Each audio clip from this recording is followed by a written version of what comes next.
Welcome back to Realtime Workflows. Today I'm going to give you my 10 tricks for better metahuman animation in Unreal Engine.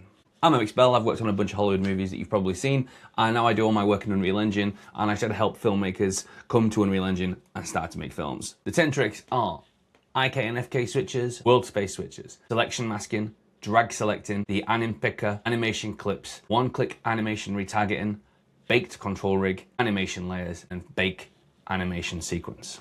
Here we are. If you can see my screen, we've got a metahuman in the level, and what we're going to do is we're going to add him to sequencer. We can add to track and miles. So when we first add metahuman to the sequencer, we get a bunch of stuff pop up, new windows, controllers, things like that. Don't worry, we're going to go through all of them. The first thing I want to talk to you about is IK and FK switches. IK and FK are two different ways of animating limbs, and they both exist for a specific reason. Let me tell you what they are. I'm actually going to use my friend here, the Indoraptor.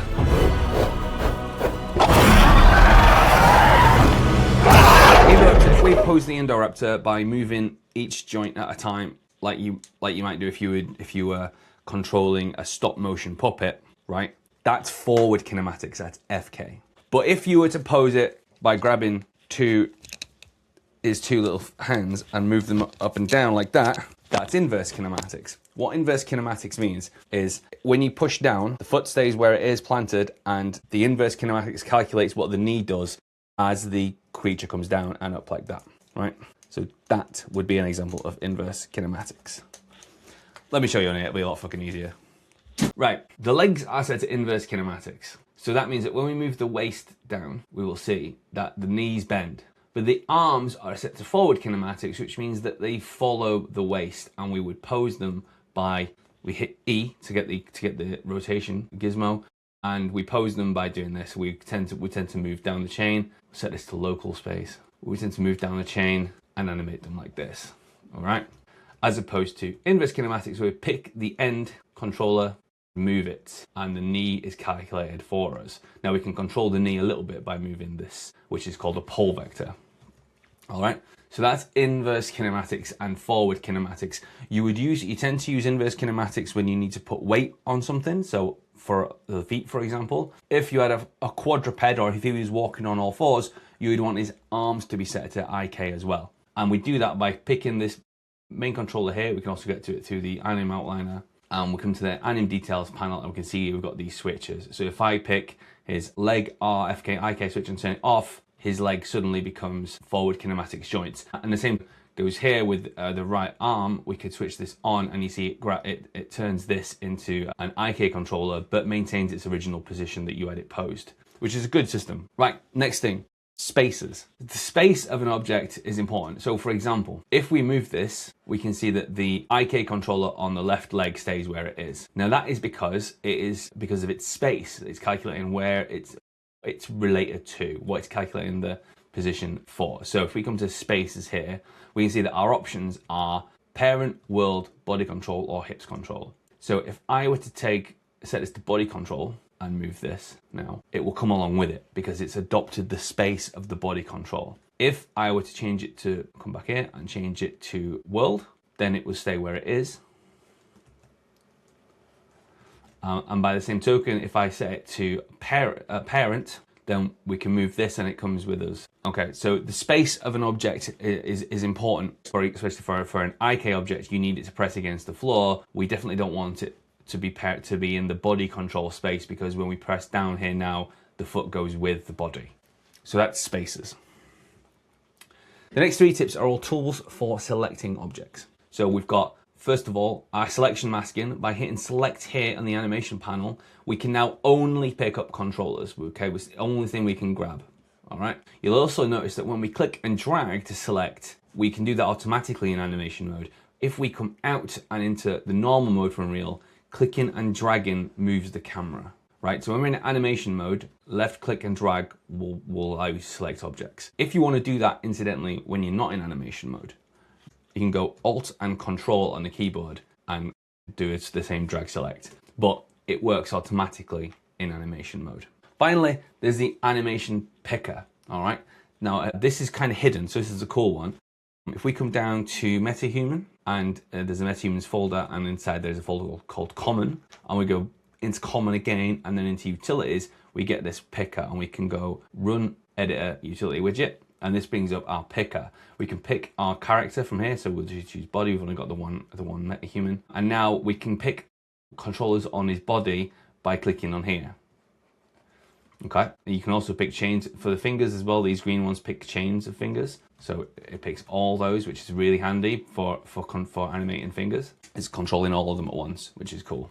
All right, now if you've come to this via film, animating everything from scratch like this is probably not the way you want to go, and it's certainly not the way I want to go, and I'm a trained animator. One of the reasons I like using Unreal Engine is for the use of animation clips. Now, I've talked about on my other video about animation clips and where you can get them from. You can find that on the channel. You can also go and download my free filmmaking starter pack, where you can get my Mixamo setup, so you can download free animation clips from the Mixamo website. And now I'll show you how we can make use of those clips. So to use animation clips, we need to get rid of the control rig. So if you're going to use an animation clip for his body, but you still want to have the control rig for the face, we're just going to get rid of the body control rig. You can keep the face board if you want. And we're going to choose animation, and we'll choose an animation that lives in here. Now I converted one earlier. Let's run to die, for example. So that's the use of an animation clip.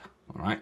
So we had the animation clip, and there he goes. Off he goes, animated. Okay. So where do you get the animation clips from? Well, I get them from Mixamo. I talk about this on another video, but basically once we've downloaded some animations, we can then use what's called one-click retargeting to get them onto our metahuman. So let's say I want to get this animation onto my metahuman. The problem is that this is a Mixamo character and not a metahuman. It has a different skeleton, and therefore we can only use animations that have been brought in for our metahuman skeleton.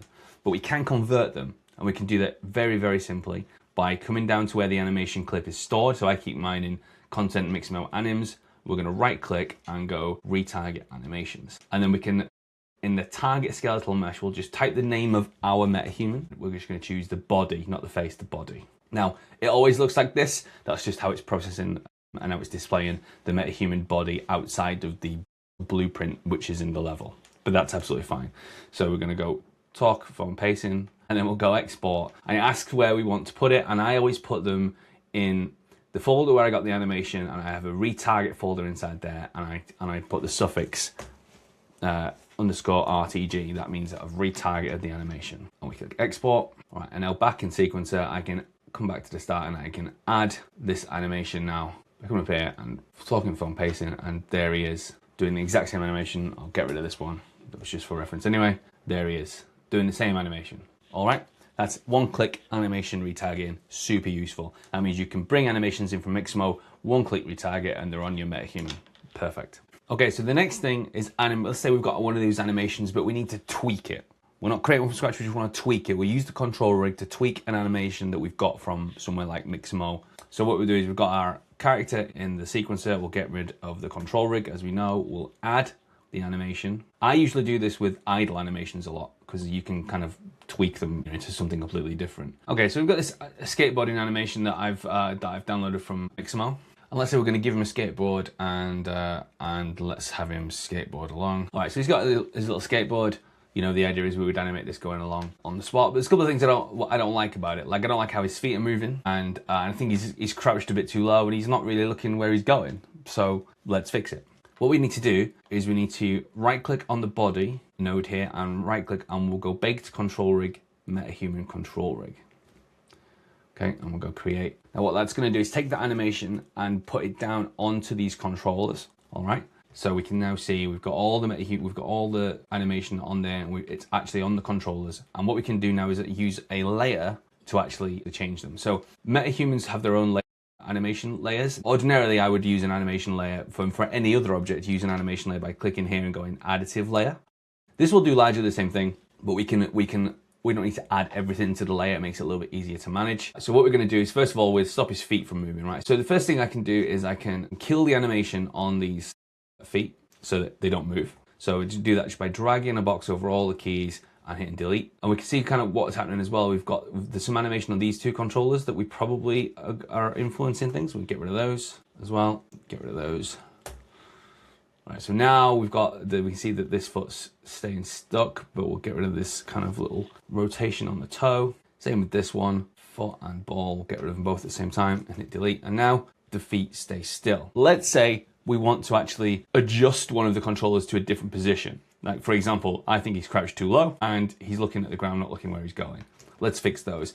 Let's create a new layer. This is an additive animation layer, which means it adds the animation on top of what's already there. And we'll call this body fix, all right? And what we're gonna do is we're gonna pick this controller, which is the one we're gonna use, and we're gonna right click and add selected. All right, now, so we've got an animation, we've got a layer called body fix, and we've got the body controller on there. Let's say I wanna just lift him up a bit, and then we're gonna keyframe, all right? So now, he is now stood further up the entire animation.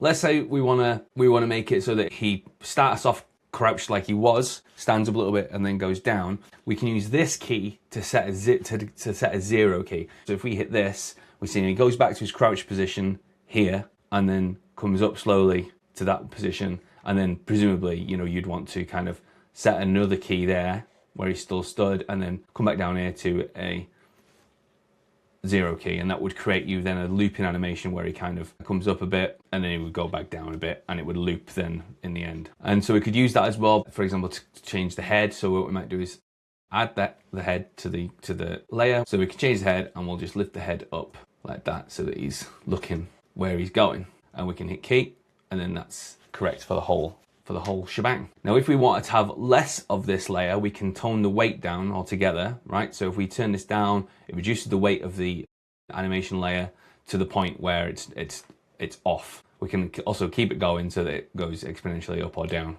but that's a bit mad. Okay, so final trick, 10th trick. Let's say we're happy with this and we want to bake this back down to an animation clip, because we don't want all these keys and we don't want all these controls everywhere. We're just trying to make films.